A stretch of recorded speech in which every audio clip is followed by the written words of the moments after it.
এই রে, সর্বনাশ করেছে। বিমানে যদি সামান্য ভুল হয়, ধ্বংস অনিবার্য। আজকে প্লেনের ভেতরেই ফাঁস হবে রাঙার সবচেয়ে বিপজ্জনক মিশন। যদি বিমানে কোনো অস্বাভাবিক কিছু চোখে পড়ে, তাহলে দেরি না করে এয়ার হোস্টেস বা পাইলটকে জানাতে হবে, কারণ পরিস্থিতি সামাল দেওয়ার দায়িত্ব তখন তাদেরই। আর ঠিক এমনই এক টানটান পরিস্থিতির দিকেই এগোচ্ছে আজকের রাঙামতি তীরন্দাজ। সবাইকে ফাঁকি দিয়ে একলব্যের নজর এড়িয়ে রাঙা আবার দেশের সুরক্ষার লড়াইয়ে নামতে চলেছে। পর্বের শুরুতেই দেখা যায় রাস্তায় এক বিশৃঙ্খল দৃশ্য। সেখানে নকল রাঙা কারোর সঙ্গে ঝগড়ায় জড়িয়ে পড়েছে। ঠিক সেই সময় নবরুণ সেখানে পৌঁছে ভুল করে তাকে আসল রাঙা ভেবে তীব্রভাবে ধমক দিতে শুরু করে। রাস্তায় প্রকাশ্যে মারামারি করার জন্য নবরুণ তাকে দায়ী করে।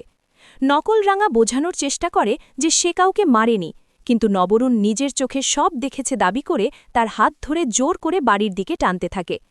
এই অবস্থায় নকল রাঙা মনে মনে ভয় পেয়ে ভাবে বাড়িতে নিয়ে গেলে দিদি রেগে যাবে, তার ওপর দাদিও এখন বাড়িতেই আছে। সুযোগ বুঝে সে হঠাৎ নবরুণের হাত ছাড়িয়ে পালিয়ে যায়। এতে নবরুণ আরও ক্ষিপ্ত হয়ে ওঠে এবং রাঙাকে নিয়ে সন্দেহ আরও গভীর হয়ে যায়। এরপর দৃশ্য বদলে যায় নকল রাঙার বাড়িতে। সে ঘরে বসে আতঙ্কে কাঁপতে থাকে এবং শেষমেশ ফোন করে আসল রাঙাকে সব সত্যি জানিয়ে দেওয়ার সিদ্ধান্ত নেয়। অন্যদিকে বসুক কুটিরে পাঞ্চালি আর রাঙা ময়নার কাজ নিয়ে হাসি ঠাট্টায় ব্যস্ত। ঠিক তখনই রাঙার ফোন বেজে ওঠে। নকল রাঙা পুরো ঘটনাটা খুলে বলতেই রাঙার মুখে চিন্তার ছাপ স্পষ্ট হয়ে ওঠে।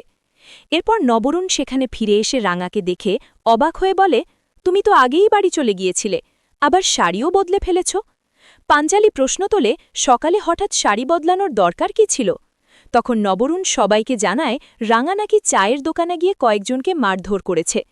এই কথা শুনে পাঞ্চালি আর ময়না একেবারে হতভম্ব হয়ে যায়। তারা স্পষ্ট জানিয়ে দেয় সকাল থেকে রাঙা তাদের সঙ্গেই ছিল। নবরুণ তখন ময়নাকে জিজ্ঞেস করে রাঙা কখন কাজ শেষ করে ওপরে গিয়েছিল। ময়না বলে অনেক আগেই। এতে নবরুণ অনুমান করে রাঙা হয়তো ছাদ দিয়ে নিচে নেমে আবার ফিরে এসেছে। এর মধ্যেই সেখানে একলব্য হাজির হয়। নবরুণের কথা শুনে তার মনে আবার সেই দুই রাঙার রহস্য ঘুরতে থাকে। পরিস্থিতি সামালতে রাঙা নিজেই বলে চায়ের দোকানে যাওয়ার কথা সত্যি, সে নিজেই গিয়েছিল। এরপর দৃশ্য যায় অভিজিতের দিকে। সে থানায় গিয়ে জানতে পারে অন্য রাজ্য থেকে 4 জন লোক এসেছে যারা কাতারের একটি ফ্লাইটে যাবে। তারা কাজের সূত্রে কোম্পানির মাধ্যমেই বিদেশ যাচ্ছে। এই তথ্য পেয়ে সত্যজিৎ সঙ্গে সঙ্গে পুলিশ টিম নিয়ে তাদের খোঁজে বেরিয়ে পড়ে। অন্যদিকে সেই গুন্ডারা নিজেদের ঘরে বসে গোপন পরিকল্পনা করছে। হঠাৎ ডোরবেল বাজতেই দরজার ফাঁক দিয়ে দেখে বাইরে পুলিশ। তারা তাড়াতাড়ি করে অবৈধ জিনিসপত্র লুকিয়ে ফেলে। সত্যজিৎ ভেতরে ঢুকে পুরো বাড়ি তল্লাশের নির্দেশ দেয়, কিন্তু কিছু না পেয়ে পুলিশ চলে যায়। এরপর গুন্ডারা আরও সাবধান হয়ে যায়। পরের দৃশ্যে রাঙা আর পাঞ্চালিকে দেখা যায় দুজনে মিলে পেইন্টের ব্যাগ বহন করছে। একলব্য এসে দেখে সব ঠিকঠাক নেওয়া হয়েছে কিনা। ঠিক সেই সময় সেখানে সত্যজিৎ আর প্রমিতাও আসে। একলব্য জানায় সে নিজেই রাঙাকে নামিয়ে দেবে, আর কাউকে যেতে হবে না। খেতে যাওয়ার সময় রাঙা প্রমিতা আর সত্যজিৎকে গোপনে জানায় ওই 4 গুন্ডাও তার ফ্লাইটে থাকবে, তাই সব সময় সতর্ক থাকতে হবে।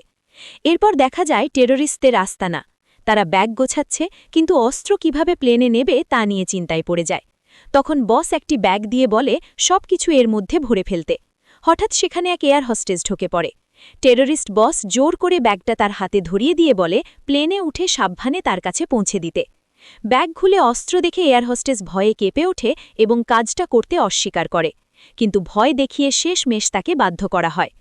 পর্বের শেষ দিকে দেখা যায় রাঙা, অভিজিৎ আর প্রমিতা একসাথে। প্রমিতা রাঙাকে সাহস যোগায়, একদিকে যেমন চ্যাম্পিয়নশিপ জিততে হবে, তেমনি দেশের দায়িত্বও পালন করতে হবে। রাঙা দৃঢ় কণ্ঠে জানায় সে দুটোই করবে। এরপর সত্যজিৎ রাঙার হাতে যাত্রীলালিকা তুলে দেয় এবং বলে এই 4 জনের মধ্যেই বিপদ লুকিয়ে আছে।